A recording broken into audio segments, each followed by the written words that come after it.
Hi, I'm Azuz, and this is the world from A to Z. Today's show begins with a recap of the events of September 11th, 2001. Events that shocked and then changed a nation. Events that had ripple effects all across the globe. The terrorist violence that struck America 23 years ago started and ended on the same morning. At 8:46 a.m., a hijacked plane struck the North Tower of the World Trade Center in New York City. There was an initial report it was a small twin-engine aircraft, but in actuality it was a passenger jet, American Airlines Flight 11. The first footage we saw showed a smoking slash not far from the top of the skyscraper, but even then, the scenes on our screens didn't yet convey the catastrophe that was taking place. We realized that at 9:03 a.m., when United Airlines Flight 175 hit the South Tower of the World Trade Center. Some sort of assault was taking place. We didn't know yet what, we didn't know how extensive it would be. A torrent of news wires started flowing in and wouldn't stop for days. At 9:37 a.m., American Airlines Flight 77 crashed into the Pentagon in Arlington, Virginia, later causing part of the U.S. military headquarters to collapse. These events were so massive and were happening so quickly, news reporters were just describing what they saw and trying to make sense of it. At 9:59 a.m., the South Tower of the Trade Center seemed to give way near the place where the second plane had hit. The building completely collapsed. At 10:03 a.m., not 5 minutes after that, United Airlines Flight 93 crashed into a field near Shanksville, Pennsylvania. And less than half an hour later, at 10:28, the North Tower of the World Trade Center fell. The peace of a clear Tuesday morning had been shattered indefinitely, and it had all happened in less than 2 hours. A world of knowledge. U.S. President George W. Bush was informed of the 9/11 attacks when he was engaged in what activity? Meeting with his cabinet, visiting an auto plant, speaking at a school, signing tax legislation. President Bush was discussing the issue of education reform at a school in Florida when he was informed of the attacks. After making a short statement about the attacks and holding a moment of silence, the president headed back to Washington, where government officials were scrambling to figure out who did this and how. The Central Intelligence Agency had an answer within hours. The Al-Qaeda terrorist group, led by a man named Osama bin Laden, had orchestrated the assault. Stateside, that involved 19 men who hijacked the 4 passenger planes and intentionally brought them down. 2,977 people were killed in New York, Pennsylvania, and Virginia. Airspace was closed over the entire country on September 11th. Rescue efforts would go on for days. Recovery would continue for years. But in his address to the nation that evening, President Bush said the attacks had failed to frighten America into chaos and that the country remained strong.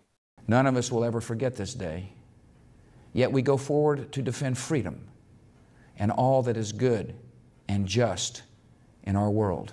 He also said America would not distinguish between the terrorists and those who harbored them. That was a message to Afghanistan, whose Taliban leaders had given Al-Qaeda a safe place to live and train. In the months that followed, the U.S. would lead an international coalition of countries in attacks against Afghanistan. It was the beginning of what would become America's longest war. The U.S. would also rebuild. The World Trade Center complex, including a museum, a memorial, and the tallest building in the Western Hemisphere, now stand at the site of the Twin Towers. The damage to the Pentagon was repaired within a year, and a memorial now stands there. And Flight 93 National Memorial was constructed at the crash site in Shanksville, Pennsylvania.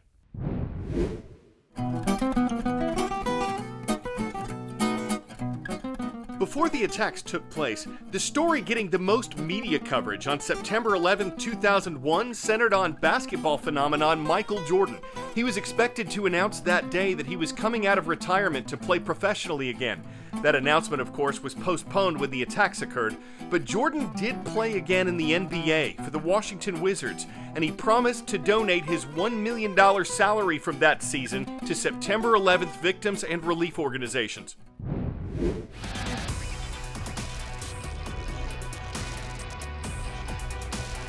Where in the world? This is an East African republic that gained its independence from Britain in 1963. Its official languages are English and Kiswahili. It's located between Ethiopia and Tanzania, and its capital is Nairobi. This is Kenya, a nation of more than 58 million people.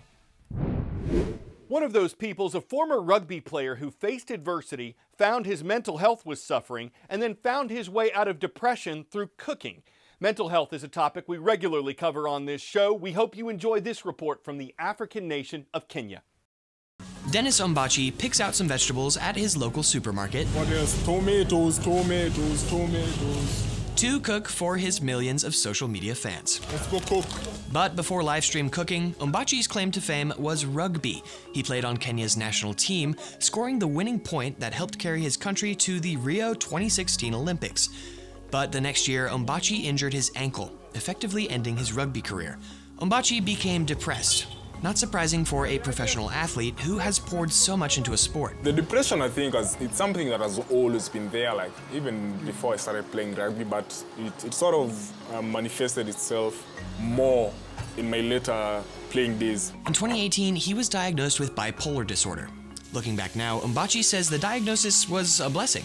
It answered questions Ombachi had about his behavior and allowed him to move on. Yes, I was good in sports, I was successful. But outside there, you know, when the stadium lights are off, I'm like, my life is a bit empty, so I need something else to fill it. And then I was like, yeah, I'll try food. So it was a challenge. Yeah, it sort of kept me sane, kept me through my depressive periods, and yeah, that's how my love with food started. Now Ombachi makes simple, snappy cooking videos in 90 seconds, showing each step of a recipe. He prepares dishes from different cuisines around the world, most from places he's traveled. That's why fans fondly call him the roaming chef. His videos, most of which he films cooking outside on his balcony, have had millions of views on social media. Ombachi hopes that all the attention could someday help him open his own restaurant in Kenya. Our cross-country call-out today takes us from the northwest to the northeast to the south, and when we say northwest, we mean Alaska. Mr. Dyer's class is at Henshu Middle School, and it's great to have y'all watching from Anchorage in the last frontier. Next, is it constitutional? It's the Constitution State. Welcome to Mr. Royal's class at Groton Middle School in Groton, Connecticut. And we arrive back in Sweet Home, Alabama at Alma Bryant High School. The Hurricanes are watching from Dr. Kahutek's or Dr. K's class. It's in Irvington.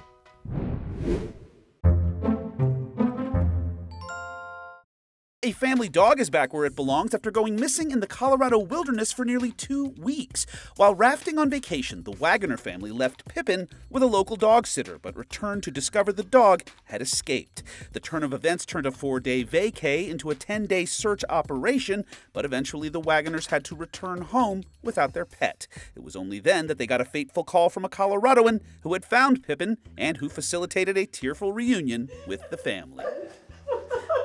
For Take a Look at This, I'm Jeremy Roth. A big adventure for a little dog. I'm going to hold off on the puns today. As we wrap up our September 11th show, we'd like to bring you some more images of remembrance, recovery, and restoration that have taken place since that day in 2001. We will have a recap of last night's presidential debate in tomorrow's show, so please join us again for that. I'm Carl Azuz for The World from A to Z, and thank you for being the best part of this show. You mean the world to me.